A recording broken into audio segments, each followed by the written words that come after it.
Hey there and welcome, fellow off-gridders. It's Strongbow Off the Grid. I wanted to do a video specifically for a get home bag, specifically my Alaskan get home bag.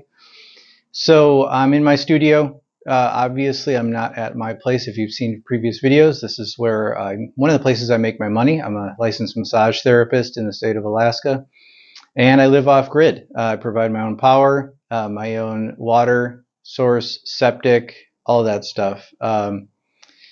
And there's a big, I don't know if you want to call it a interest, I guess, in bug out bags and get home bags. And I am a big proponent of all of those. And today I want to go over my Alaskan get home bag. So I'm going to step behind my table here and I'm going to show you what I've got as far as the bag goes. I'm trying out a new kind of method for filming. I've got this little microphone. Hopefully it works. This is the second time I'm doing this video. The previous video quality was terrible. So I think maybe I've got some of that sorted. We'll see. All right, I'm going to step behind the table and show you folks what I've got here. This is my get home bag. All right, this is an Osprey 33 liter Talon 33. I believe it's the Talon. Yeah, Talon 33.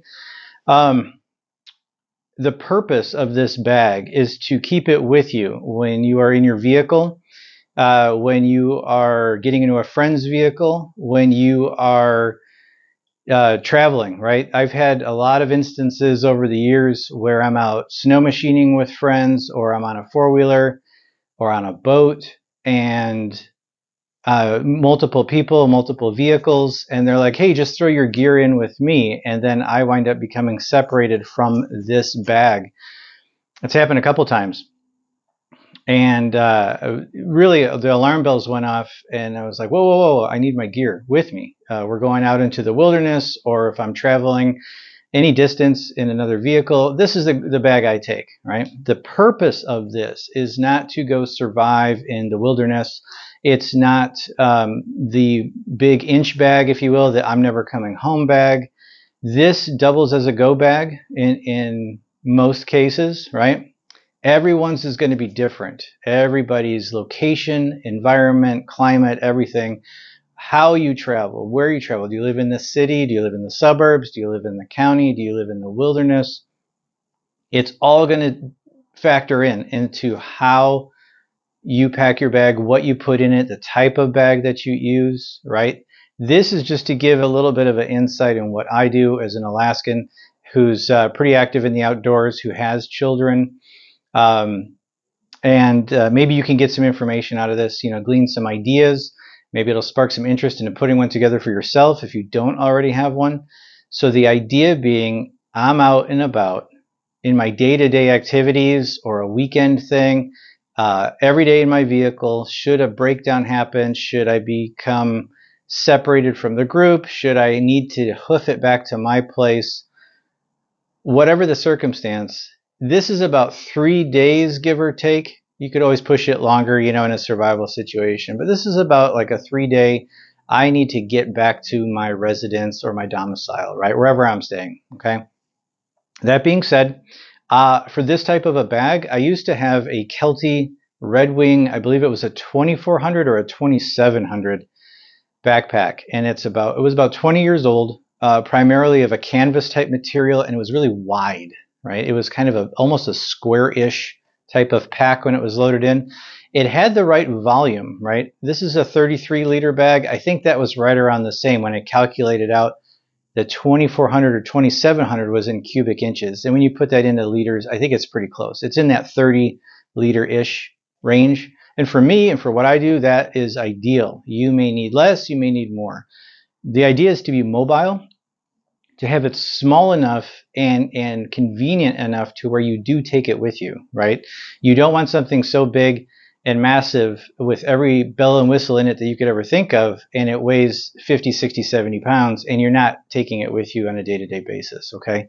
So this pack is designed for light, fast movement, critical supplies for your environment to get back. And I'm going to go through some of those here in a minute.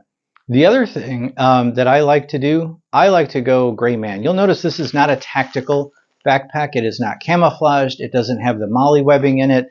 It doesn't scream military. It just shows, it's basically like, oh, that's somebody's day pack, or it's somebody who's hiking kind of backpack, right? It doesn't exude a militaristic type of personality, if you will, of it, okay? Kind of a gray man is what they talk about with that. So I'm a big proponent of that.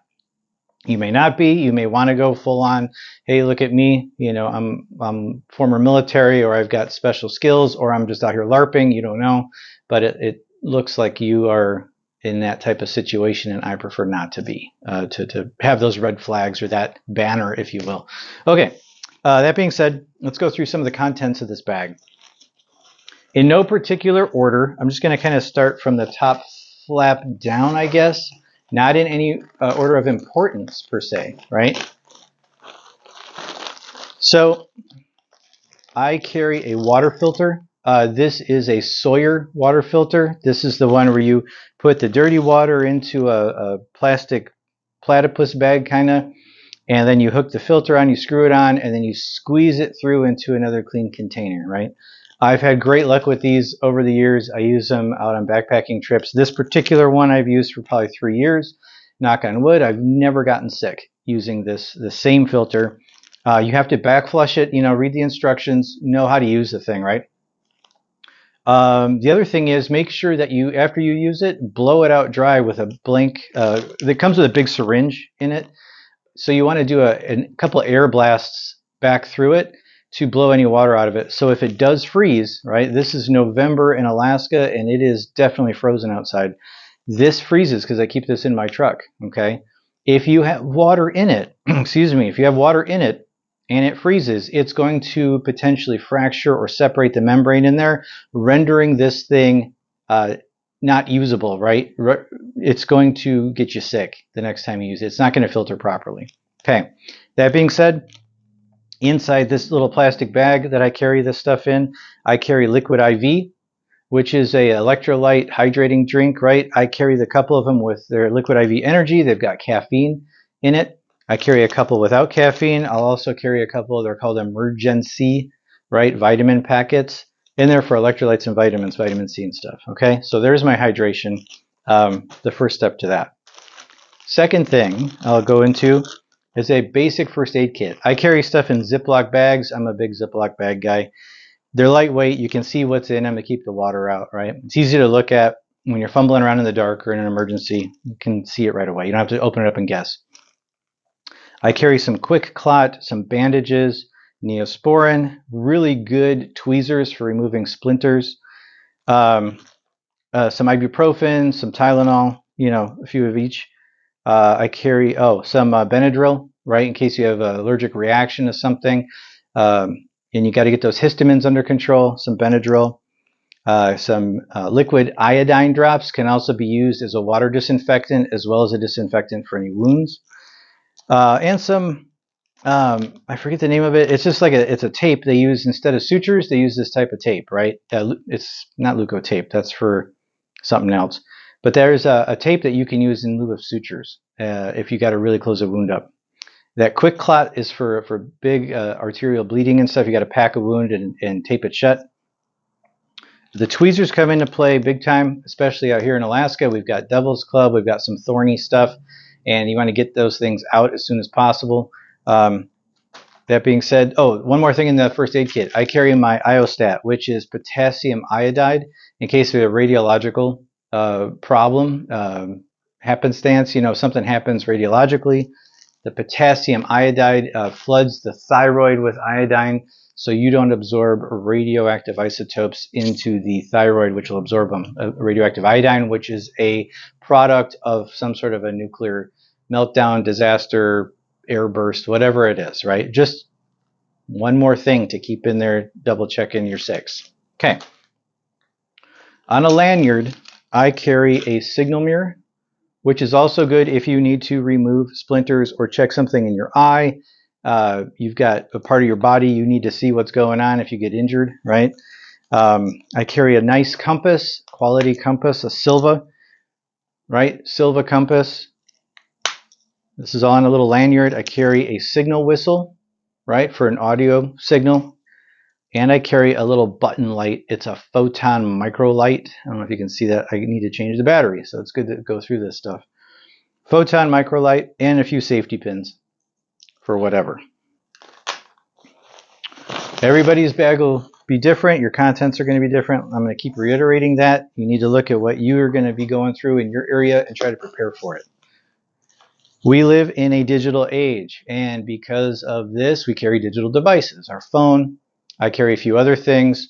I also get one of these. It's on Amazon. I think that this was like 20 bucks, right? And I know there's much better quality stuff out there, but this is a solar powered, and you can plug it into the wall to charge it. It's a lithium battery pack, right? It's even got flashlight option on it.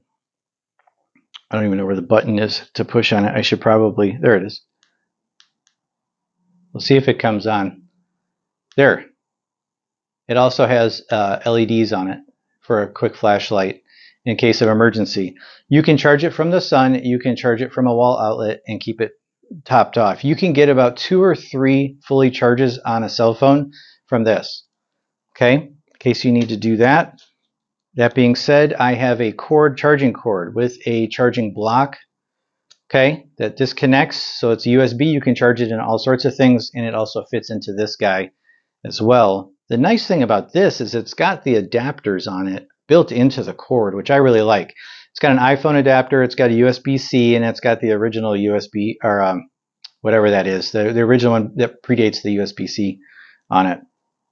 So it's pretty universal charging block. Okay.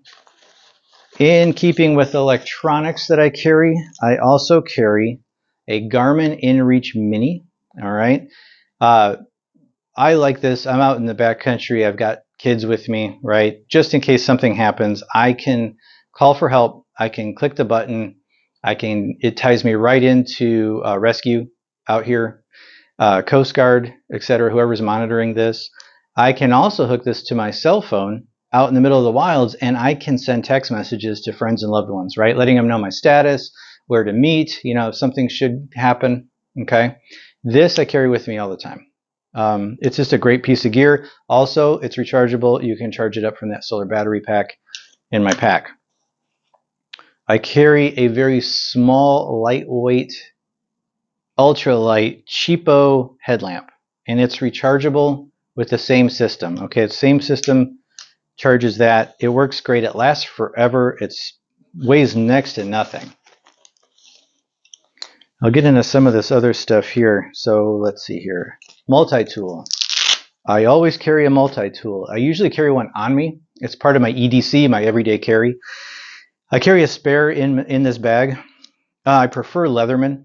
Okay, Leatherman Wave to be specific.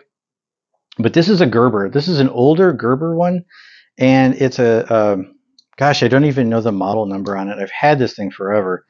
It works great. It cuts wire. It's got a knife, can opener, bottle opener, screwdriver, scissors, you name it. It's got quite a bit of stuff on it, but this thing is feather light. It's not even titanium. It wasn't even that expensive. I keep this one with me as a spare because it's so lightweight, just in case I didn't have my primary on me and I need to grab this bag. I've got a multi-tool, okay? Some of my fire kit, I carry a small magnesium fire starter with a ferro rod built into it and an aftermarket striker, right? You can use a knife, you can use all these other things for a striker, but these aftermarket strikers, here, I'll get there we go. There's a good one, right? Those aftermarket strikers save your knife blade, keep you from trying to possibly cut yourself or slip. I tie it to the magnesium fire block. What's not in this kit right now, which I have to replenish, is a little film canister I keep with Vaseline soaked cotton balls for fire starter. You can literally pull them apart, soak them in water, pull them out, pull them apart, they'll light right up. Okay, it's one of the most amazing fire starters, and it's super cheap. I also carry a Bic lighter. I've tried a few other different lighters.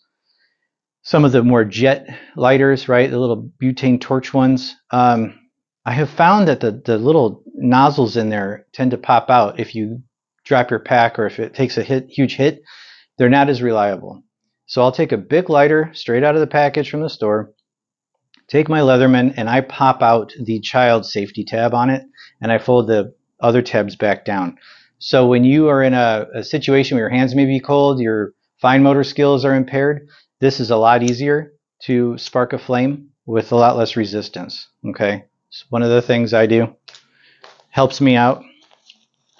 I think that's everything in the top flap for right now. Let's open up the main compartment. All right, this bag is designed to get me home, right? Inside, I have a 1 gallon. Again, I'm a fan of the Ziplocs. This has my documentation in it. This has photocopies of the title to my vehicle. It has a copy of my deed to my property, right? If I'm out and about and something happens or something goes down, natural disaster, societal disruption, political disruption, whatever, right? Could be something crazy, could be something natural, it could be man-made, who knows? There may be roadblocks, there may be checkpoints. The way that I let them know, whoever is manning that I need to be over there, that I own that piece of property and I have a legal right and I need to be at my place, I keep that in here. Okay, because the driver's license I have doesn't have all of my places that I need to be, right, or I could be, that I own or rent or whoever, on my driver's license. I keep those in here, all right? I keep a map of my area, actually several maps. I keep a couple different maps. There's a National Wildlife Refuge map, which we kind of live in and around here where I'm at in Alaska, so it's my immediate area. And then I keep a road map in there. Goes hand in hand with my compass. I keep a ballpoint pen. I keep my hunting and fishing and trapping license in here.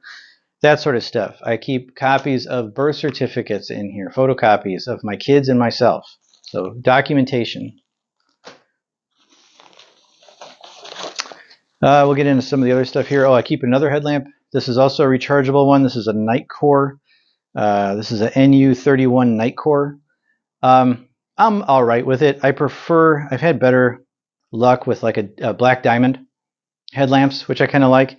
I'll have to look into some of their latest ones that are rechargeable. This is a decent one. It's rechargeable. It's weather resistant. So if I'm in inclement weather, a lot of rain, a lot of wet snow, and I need to keep the headlamp going, this one is what I've got in here right now. It holds a charge pretty well. Keep a set of gloves.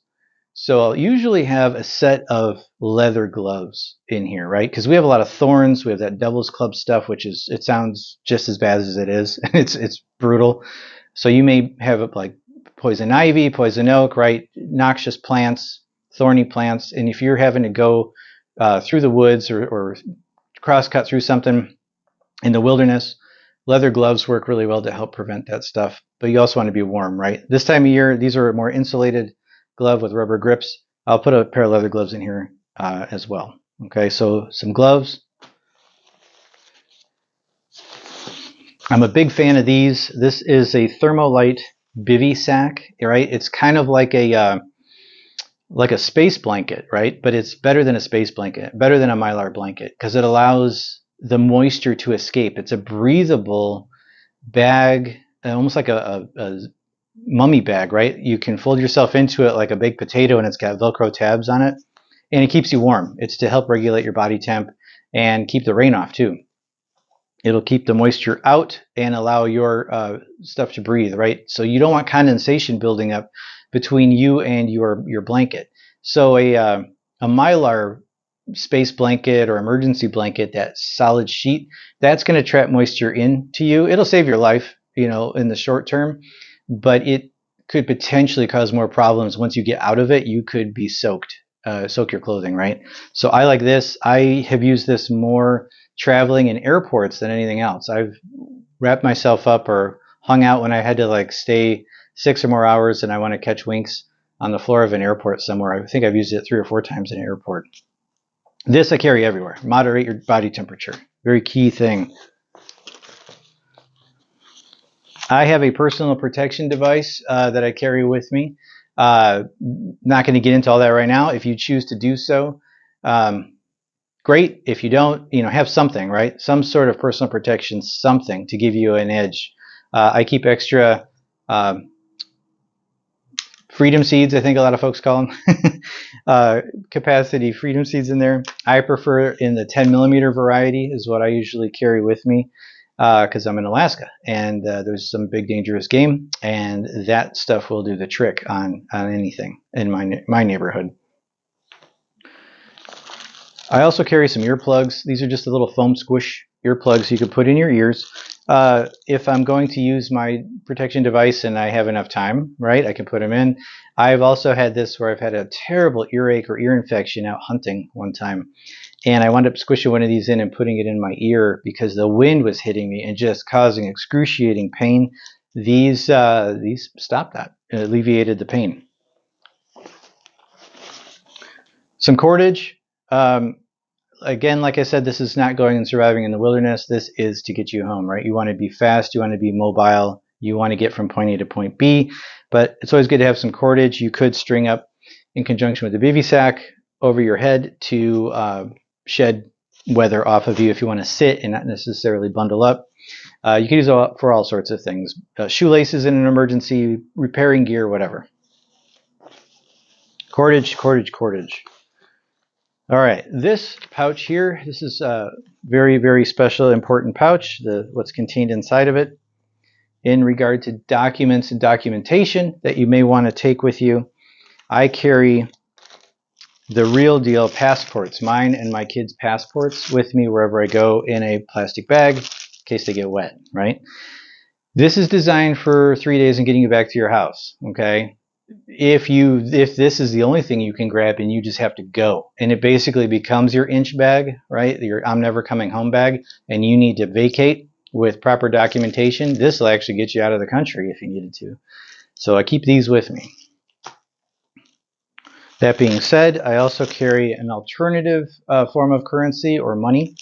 I carry some pure 9999, 3 nines or 4 nines, I can't remember, but they're silver 1 ounce.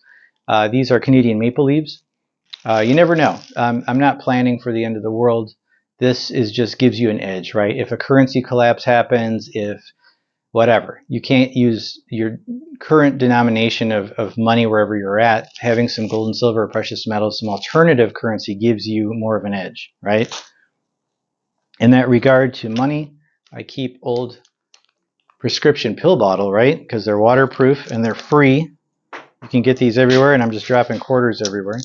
I carry some quarters in mine, and I carry about $200 in small bills, rolled up in small bills, right? And that is to, if electronics aren't working, if you're in a place that doesn't accept credit or debit cards, this tube here is enough to get a motel room. It's enough to get a ride back to my place and give somebody some money. It's enough to go get some food, quite a bit of food actually, get a meal, get a place to stay. There's quarters in there if I needed them for some sort of thing, like a vending machine, who knows, right? This here, there's not a whole lot you can do quite a bit, I should say, with a couple $100 in small bills and some quarters, okay? To get you out of a tight situation back to where you need to be. The other pill bottle that I have is some dryer lint tinder and some stormproof matches. These are the big honkers. These things are, let's see if I can put that up there. They're basically, once you strike them, they act almost like a road flare. You can't put them out by blowing on them. You can't put them out by water, and they're moisture proof, okay? So if you need to start a fire, there's 3 methods here to start fires. The magnesium fire block, these stormproof matches, and the Bic lighter. So having the ability to make a fire, in my opinion, is very important. And now here's a 4th way to make a fire. This, see if you can see it there. This is a lens from a camera. This is from, I think, a Canon camera.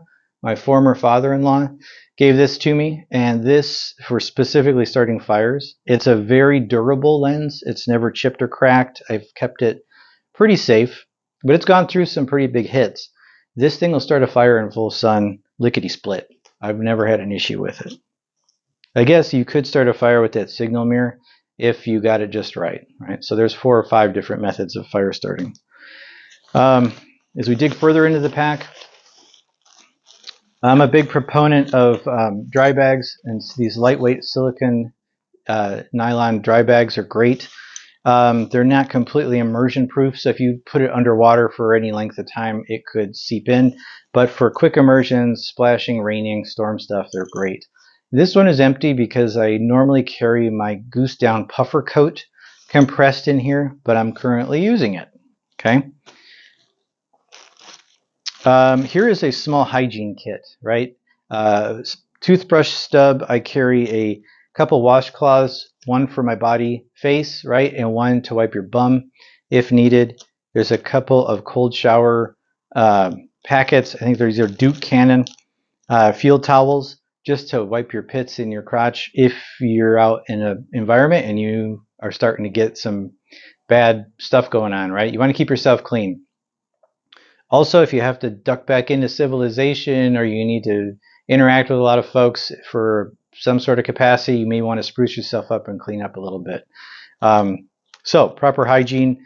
I actually have a disposable razor in there, right? You never know. Okay, so if I need to spend the night at a friend's house or two due to inclement weather, and all I got's this bag, whatever circumstance, I've got my day-to-day kind of things taken care of, and a change of clothes, which I'll show you here in a sec. Again, with the dry bag, this little dry bag at the bottom holds a lot of stuff. So we have a stocking cap, right? Fleece stocking cap to keep your head warm. I'm in Alaska. I have to keep stuff warm, right? Don't want to get hypothermia. This is a buff. I am a fan of the buffs. I hike a lot, right? It's a tubular, let's see, put my arm through it, tubular piece of fabric, and you can put it on your neck, keep the wind off your neck, right? You can put it up like this, around your head, right? You can cover your face with it like so, and keep the wind off of your ears and off the front of your face, right? You can even tie a knot in the top of it and use it as stocking hat. Okay, so this is a very versatile piece of gear. Socks. I carry a couple pairs of socks. I'm a big fan, big fan of Darn Tough socks. I've used other brands. I've used Smartwool. I've used some of the running socks. These things, lifetime warranty. I put a brand new pair of socks in here in case I'm out and you want them to perform, right? They're wool blend. They keep your feet dry. I've tried a few others that my feet sweat a lot. These don't. They seem to breathe real well. You may or may not like them. They may or may not work for you, but they have a lifetime warranty. You get a hole in them from actual wear or something, you can take them back to where you bought them in most cases, and they'll give you a brand new pair or credit you a good chunk towards a brand new pair. I carry a bandana, just a cloth bandana. Lots of uses. You can even use it as a sling for your arm. If you have an injury, you can use it as a tourniquet. That's the other thing that I don't have in my first aid kit because it's in my truck right now, is to carry a tourniquet, right? In case I need to stop bleeding in an extremity for myself or somebody else. So a tourniquet would be a good thing to make sure you have in there. In regard to socks, these are Seal Skins is the brand. They're not really made out of seal skin. These are waterproof socks. And I've used these on a couple of trips. One was a tidal hike along the coast, and definitely got in to a few spots with the high tide coming in where I was completely immersed. Most of the time I'm wearing trail running shoes when I'm out hiking and doing stuff out in the wilderness. These give me an added layer of insulation and protection. For the most part, they keep my feet dry. I went in, these are a little bit large for me. I went in up to my knees. I got water down in them. But I didn't even notice because they kept my feet so dang warm. I didn't notice to the end of the day when I pulled them off that I actually had wet feet, but I didn't feel it. Kept my feet warm just in trail runners in Alaska in cold ocean water and rain all day long. I was pretty impressed. So I keep these in there. I carry a couple pairs of underwear. You want to change your socks and your underwear. That's what they taught us in the military. Keep your crotch and your feet happy, and you'll be happy. I carry a synthetic base layer t-shirt. I think this is a wool blend. I think this might be a Smartwool base layer t-shirt. It dries real fast. It wicks the moisture away, and the odor is very low too. Base layer bottoms. I carry wool. These are wool base layer bottoms. Okay. Big fan of the wool. Minus 33. I think there's so many different names. Arc'teryx and a few other big brands, for hiking type stuff. They make really good wool or wool blend base layers. And I'm a big proponent in Alaska for wool base layers. Mid layer, I carry a mid layer top. This is a long sleeve mid layer. This is synthetic. This is a Salomon. Could be any brand, but make sure it's decent. It's going to hold up. Mid-weight layer. And then at the very end here, I think I've got, Mountain Hardwear hiking pants. These are a shell, windproof shell pant. They do pretty moderate rain protection. You're not going to be out in a downpour for a few hours and expect to stay dry, but they do dry fast and they are windproof.